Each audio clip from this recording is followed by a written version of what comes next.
안녕하세요. 반갑습니다. 저는 대전시 문화관광 해설사 홍성남입니다. 대전의 전통 나래관을 찾아주신 것을 환영합니다. 저와 함께 우리 전통 나래관에서 대전시 무형문화재의 기능 부분을 전시하고 있는 상설 전시관에 오신 거거든요. 저와 함께 이동하면서 해설을 시작하겠습니다. 네, 여기는 대전무형문화재 제24호 목기장입니다. 목기라는 것은 나무를 재료로 해서 제기라든가 찬압 등을 만드는 장인을 바로 목기장이라고 해요. 이 목기장 이분은 김인규 이분은 지금 현재 아들까지 3대에 걸쳐서 기술을 전수하고 이 전통 목기의 맥을 이어가고 있습니다. 지금은 현재의 우리 생활 속에서 사실은 조금 낯설게 느껴질 수도 있거든요. 근데 우리 예전에 선조들은 이게 자연의 나무에서 모든 것들을 이렇게 목기라든가 뭐 이렇게 우리 생활용품을 만들어 왔는데 이제 시대의 변함에 따라서 플라스틱이라든가 우리 편리한 것들이 많이 나왔었거든요. 잠시 쇠퇴의 길을 걸었지만 다시 또 우리 선조들의 맥을 잇는 일에 우리 또 시민들도 많이 관심을 가지고 지금은 또 많이 이렇게 목기에 대한 것이 인식이 많이 높아지고 있다라고 말씀드릴 수가 있습니다. 네, 이동하겠습니다. 여기는 대전무형문화재 7호 소목장입니다. 방대근 선생님이신데요. 그러니까 목수에 대해서는 목장이라고 하면 대목장과 소목장으로 나눠지거든요. 대목장은 큰 건물을 짓는 그런 분을 대목장이라고 한다면, 소목장은 그 대목장 안에 집을 진 그 안에 창문이라든가 장롱이라든가 경대라든가 등등을 전혀 못질하지 않고 전통 방식으로 이렇게 소목 짜임으로써 이렇게 가구를 만든다고 볼 수가 있어요. 그래서 바로 이 소목장이신 방대근 선생님은 서울의 운영궁이라든가 경복궁이라든가 대전의 승연서원 등 문화재 보수 제작에 참여하고 있고요. 지금은 중구 언암동에서 공방을 운영하면서 후학을 양성하고 있습니다. 네, 이동하겠습니다.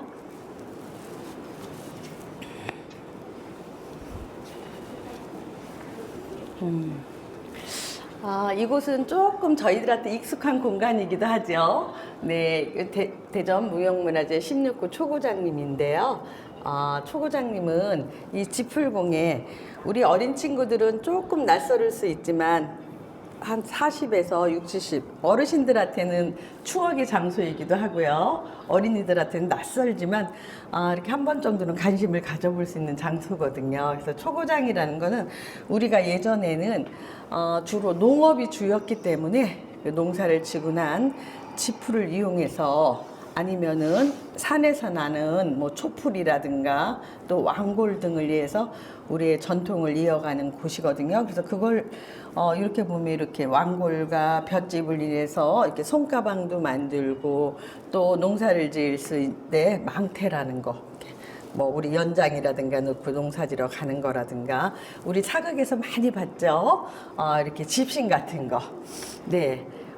우리 사극 같은 데 보면 뭐 한양을 간다 그러면 등에다 이렇게 집신을 매달고 가잖아요. 네, 이런 집신을 만들기도 하고. 그래서 지금은 뭐 멋있는 이렇게 인삼도 만들어 놓고 우리 전통의 태극 문양도 만들어 놨지만은 예전에 이렇게 우리들하고 늘상 가장 가까이 있는 우리들이 생활에 필요한 걸 가지고 곡식이 추수가 끝난다면 그걸 활용해서 우리 생활용품을 만들었다.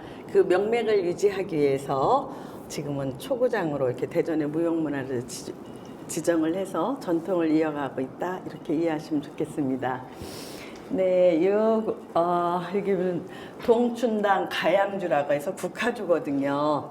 근데 동춘당 하면 누구나 다 아시겠지만 대전의 유형문화재 보물이기도 합니다. 그곳에 종부이신 선생님께서 현재 국화주가 이어져 있는데요. 우리 국화주는 말 그대로 이렇게 이제 후손들한테 종가의 맏며느리로서 대소사의 과정에서 가정적으로 이렇게 내려오는 가양주라고 보면 돼요. 그래서 가양주에 우리의 대표적인 게 동춘장 선생님의 국화주와, 여기는 종부님이시고요. 여기는 둘째 손자의 종분이 12대의 종손가의 송순주예요. 그래서 동춘장 선생님의 가정에 내려오는 주는 동춘당 가양주와 이게 송순주 두 가양주가 있다고 보시면 됩니다. 그래서 이 가양주를 만드는 과정을 보면은요, 송순주 같은 경우는 이렇게 보시다시피 처음에는 이렇게 소나무가 손 피기 전에 이 송순으로 해가지고요 살짝 데칩니다. 그래서 만드는 과정은 일단 항아리를 이렇게 준비해 놓은 다음에 맵쌀로 이렇게 누룩을 만들어요. 누룩과 맵쌀을 이렇게 쪄가지고 밑술을 만듭니다. 만들어가지고 이 단지에다가 20도에서 한 25도 정도로 해서 열흘 정도를 놔뒀다가 그 다음에는 찹쌀 이렇게 찹쌀을 만든 다음에 찹쌀 꼬두밥을 만들어서 밑술을 만들어 놓은 거 한과 동시에 송순을 가장 밑바닥에 깔고 그 다음에 밑술과 이 꼬두밥으로 한 찹쌀을 해서 이렇게 해서 단지에 넣고 숙성을 하는 거치면은 바로 송순주가 완성된다고 볼 수 있습니다. 네. 여기는 연안이씨 각색편이거든요. 어때요? 우리 친구들 보니까 맛있을 것 같죠? 네, 맞아요. 여기 오면 먹고 싶다는 분들도 많지만 참 정성이 많이 들어갔구나 이렇게 느껴지실 거예요.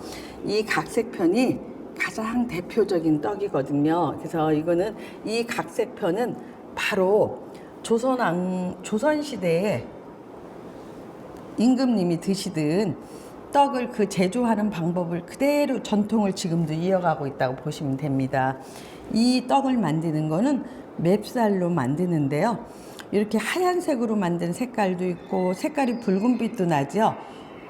근데 이 하얀 건 하얀 맵쌀을 가른 거고, 요거는 말 그대로 대추물을 이렇게 우려내 가지고요 한 다음에 그 위에 잣하고 대추하고 이렇게 꽃 모양을 하나하나 정성스럽게 놓은 다음에 바닥에 기름종이를 이렇게 깔고요, 요런 하얀 쌀을 쫙 올려놓은 다음에 요런 모양을 내서 찐 거라고 보거든요. 그래서 궁궐에서 다가를 할 때라든가 큰 잔치가 있을 때든가 이렇게 많이 전통 방법을 유지하고 있고, 지금 현재 같은 경우는 대전에서는 패백을 한다든가 뭐 중요한 행사 때 아직도 이렇게 많이 이용하고들 계십니다. 네, 이동하겠습니다. 저희가 지금 대전에 제가 전통나래관에 오셨습니다, 환영합니다 했죠. 그런데 대전에 문화재들이 이렇게, 우리가 대전에는 다 아시겠지만 5개 구로 이루어졌잖아요. 그 중에서 우리가 알고 있는 유성구, 대덕구, 동구, 서구, 중구가 있는데, 여기 보면 기능 분야, 예능 분야, 놀이와 의식해서 이렇게 좀 구분이 되어 있습니다. 그런데 우리가 지금 제가 있는 이곳은 바로 기능 분야만을 전시하는 공간이라고 다시 한번 말씀드리겠습니다. 네, 저와 함께 이동하겠습니다. 저랑 이쪽으로 이동하시죠. 네. 여기는 앉은 곳에 설경이라고 그래요. 근데 좀 우리 친구 조금 어르신들도 조금 이곳은 왠지 섬찟해라고 하시는 분들도 있거든요. 근데 사실은 이게 우리 전통적으로 내려왔던 곳이기도 하고요. 앉은 곳이라는 건 앉아서 구슬하는 거지만 저 뒤에 보면 모양이 다양하게 있거든요. 그게 우리 눈으로는 모양으로 보일지 몰라도 사람과 보이지 않는 신에 접촉하는 하나의 글이라고 보시면 돼요. 그래서 경을 읽는다.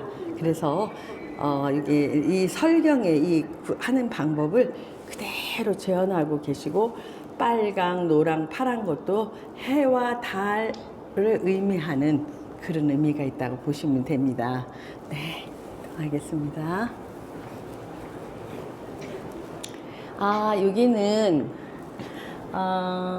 우리들 한 번 정도는 다 받고 알 수 있는 곳이기도 해요. 그래서 여기가 악기장인데 가야금을 제작하시는 표태순 선생님이세요. 근데 우리가 이 악기를 만들기 위해서는 우리가 그냥 이렇게 우리가 생각할 때는 그냥 이렇게 악기가 만들어지는 것 같아도 이건 나무들을 자연 건조하는데 보통 3년에서 4년 길게는 10년이 걸리거든요.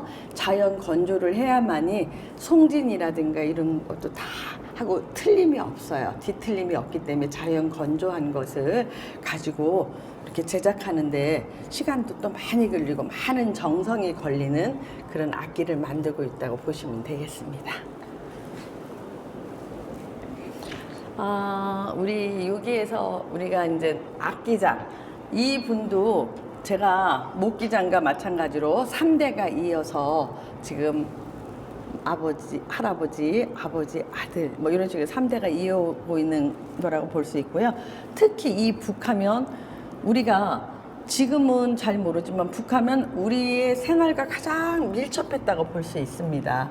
예전에 우리가 나의 억울함을 호소하기 위한 예전에는 뭐가 있었죠? 임금님이 행차를 하시면 수병구를 쳐가지고 나의 억울함을 또 소리를 내서 뭐야 하고 돌아볼 때 소리를 내서 나의 의사를 전달하기도 했고요. 지금 말한 것처럼 저런 안진굿을 한다든가 뭐 이럴 때도 북이 꼭 필요해요. 소리를 나는 지금도 현재도 뭐 다양한 뭐 예술 분야에서도 북이 필요하고 지금도 북은 우리 생활과 예전에도 마찬가지고 현재까지도 우리들한테 가장 친근하면서도 밀접했다고 볼 수 있거든요. 근데 바로 이 악기장이신 김관식 선생님은 그런 악기장 이런 것을 만든 다음에도 바로 청와대 춘추관에 있는 용고 있죠. 큰 거라든가 88 올림픽 때의 용고라든가 대전 시청 뒤에 남문 쪽에 있는 그런 북이라든가 용고 같은 것을 이분이 제작해서 기증하신 거예요. 그래서 이분이 지금 대전뿐만 아니라 이렇게 전국에서도 이런 악기에 대한 제작뿐만 아니라 후황양성에서 많이 신경을 쓰고 있고요.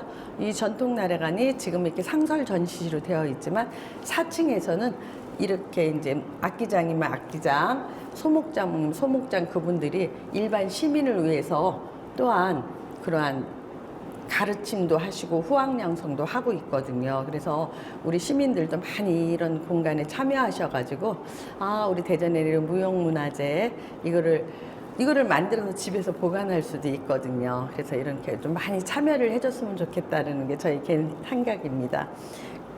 네, 이동하겠습니다. 여기는 이제 대전 무형문화재 6호이신 불상조각 짱이라고 보시면 돼요. 불상을 조각하는 기술과 그 기능을 가진 사람을 말하는데요.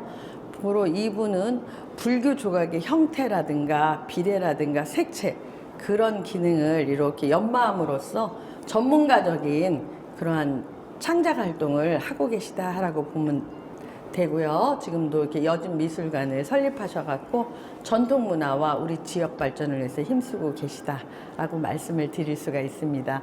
그런데 우리가 이렇게 저랑 한 바퀴 이렇게 지금 전시관을 돌아봤는데요.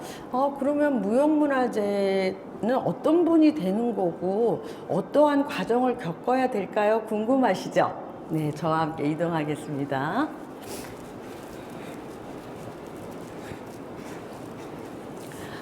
이제 무형문화재는 법률과 조례에 따라서 이후 보유자, 일단, 그러니까 악기장이면 악기장 보유자가 되고요. 전승, 교육사, 그러니까 전승을 받는 교육을 받아서 또 이수자가 되고 이수자가 된 다음에 전수자로 이어가는 그런 전승 체계를 갖고 있어요. 그래서 우리가 뭐 내가 무형문화재가 되고 싶대서 되는 게 아니라 이러한 절차에 의해서 이렇게 지금의 이제 기능과 예능으로 나눠져 있는데 이 예능 분야에 대해서는 바로 송촌동에 있는 동춘당 뒤에 있는 무형문화재 전수회관에서 있고요. 지금 오신 이 전통나래관은 기능 부분에 대해서만 이쪽에서 상설 전시를 하고 있고 교육도 같이 하고 있다. 이렇게 말씀드릴 수가 있겠습니다. 네, 저랑 함께 오늘 간단하게 우리 상설저 시간을 돌아봤거든요. 혹시 궁금하신 거라든가 좀 더 알고 싶은 게 있나요? 네. 아, 그래요? 오늘은 이렇게 간단하게 설명했지만 다음 기회에 방문하시게 되면 저와 함께 좀 더 자세하게 하나하나 차근차근 돌아보는 그런 시간을 갖기를 희망하고요. 저도 다시 한번 만날 것을 기대하면서 마무리 짓겠습니다. 감사합니다.